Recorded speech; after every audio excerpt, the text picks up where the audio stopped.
All Kerala തയ്യൽ തൊഴിലാളി union INTUC Kayamkulam മേഖലാ കൺവെൻഷൻ നടത്തി. തയ്യൽ തൊഴിലാളികളുടെ പെൻഷൻ വിഹിതം വർദ്ധിപ്പിക്കണമെന്ന് കൺവെൻഷൻ ആവശ്യപ്പെട്ടു. തയ്യൽ തൊഴിലാളികളുടെ പെൻഷൻ വിഹിതം വർദ്ധിപ്പിക്കണമെന്ന് ഓൾ കേരള തയ്യൽ തൊഴിലാളി യൂണിയൻ INTUC കായംകുളം മേഖലാ കൺവെൻഷൻ ആവശ്യപ്പെട്ടു. സംസ്ഥാന പ്രസിഡന്റ് സുന്ദരൻ കുന്നത്തുള്ളി ഉദ്ഘാടനം നിർവഹിച്ചു. ആര്യാടൻ മുഹമ്മദ് ആണ് 95-ല് ആദ്യത്തെ തയ്യൽ തൊഴിലാളി ക്ഷേമനിധി ബോർഡിൽ പങ്കെടുക്കുന്ന മന്ത്രി, തൊഴിൽ വകുപ്പ് മന്ത്രി. അപ്പൊ മണ്ഡലം പ്രസിഡന്റ് കൂടിയായ സുരേഷ് ഇത് കേൾക്കണ്ടേ? നമ്മുടെ നേതൃത്വം ഉണ്ടാക്കിയ ഒരു സംഘടന, നമ്മുടെ തൊഴിലാളികൾക്ക് വേണ്ടി നമ്മൾ സംഘടിപ്പിക്കാൻ ഉണ്ടാക്കിയ ക്ഷേമനിധി ബോർഡ്. പക്ഷെ പലപ്പോഴും നമ്മൾ തൊഴിലാളി പ്രവർത്തനത്തിന് മുന്നിട്ട് ഇറങ്ങിയില്ല എന്നുള്ളതാണ് സത്യം. അംഗനവാടി കൊടുക്കുന്നത് ഇന്ദിരാഗാന്ധിയാണ്, അറിയാലേ. ആശാ പ്രവർത്തനം കൊടുക്കുന്നത് നമ്മൾ തന്നെ. നമ്മളാണ് തൊഴിലുറപ്പ് പദ്ധതിയും കൊണ്ടുവരുന്നത്. ഞാൻ സബ്ജക്റ്റ് മാറല്ല. തയ്യൽ തൊഴിലാളി മേഖലയെ കുറിച്ച് സംസാരിക്കുമ്പോൾ വിഷയം മാറി പോകാനല്ല. ഇന്ത്യൻ നാഷണൽ കോൺഗ്രസിന്റെ സമാരാധ്യരായിട്ടുള്ള നേതാക്കന്മാര് ഒരുപാട് ഭാവന കണ്ടുണ്ടാക്കിയ വിവിധങ്ങളായിട്ടുള്ള ക്ഷേമ പദ്ധതികൾ, നിയമങ്ങൾ, ബോർഡുകൾ.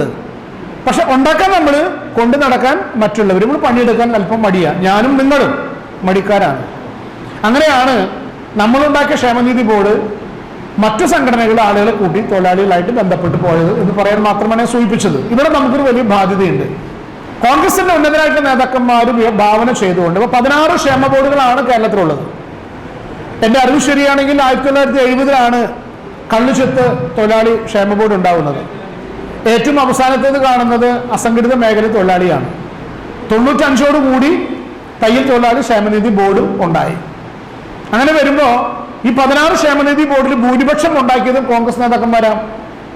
നമ്മൾ ഈ പാർട്ടിയും പറഞ്ഞ മുദ്രാവാക്യം വിളിച്ച് മുന്നോട്ട് പോകുന്നത് ശരി തന്നെ. സാമൂഹിക പ്രവർത്തനത്തിൽ ഒഴിച്ചുകൂടാൻ പറ്റാത്ത കാര്യമാണ് രാഷ്ട്രീയ പ്രവർത്തനത്തിൽ. പക്ഷേ തൊഴിലാളി മേഖലയിലേക്കുള്ള പ്രവർത്തനം നമ്മൾ അല്പം മാറി ചിന്തിച്ചു എന്നുള്ളതുകൊണ്ട് പലപ്പോഴും സംഘടനാപരമായി നമ്മുടെ ദൗത്യങ്ങൾ മറന്നുപോയി. ചില കാര്യങ്ങളൊക്കെ എൻ്റെ കൂടെ വന്നിട്ടുള്ള കുട്ടി സംസാരിക്കും എന്നുള്ളത് അവിടേക്കൊന്നും ഞാൻ കടക്കുന്നില്ല. വളരെ പെട്ടെന്ന് യോഗം അവസാനിപ്പിക്കും, വളരെ പെട്ടെന്ന്. മറ്റാരും വലിയ ആശംസാ പ്രാസംഗികമാരോ, ഞാൻ അതുകൊണ്ട് ആരുടെ പേര് പോലും പരാമർശിക്കാതിരുന്നു. കാരണം നേരമോ വൈകി പലരും പോയ ആളുകൾ തിരിച്ചു വന്നു. അപ്പോൾ തീർച്ചയായിട്ടും ഈ ക്ഷേമ പദ്ധതിയെക്കുറിച്ച് സംസാരിക്കുമ്പോൾ തയ്യൽ തൊഴിലാളികളുമായി ബന്ധപ്പെട്ട് കിടക്കുന്ന 10,000-കണക്കിന് ലക്ഷക്കണക്കിന് ആളുകളെ ഇനിയും ഈ പദ്ധതിയിലേക്ക് അംഗമാക്കേണ്ടതുണ്ട്. കൗൺസിലർ അംബിക അജിത്ത് അധ്യക്ഷയായി.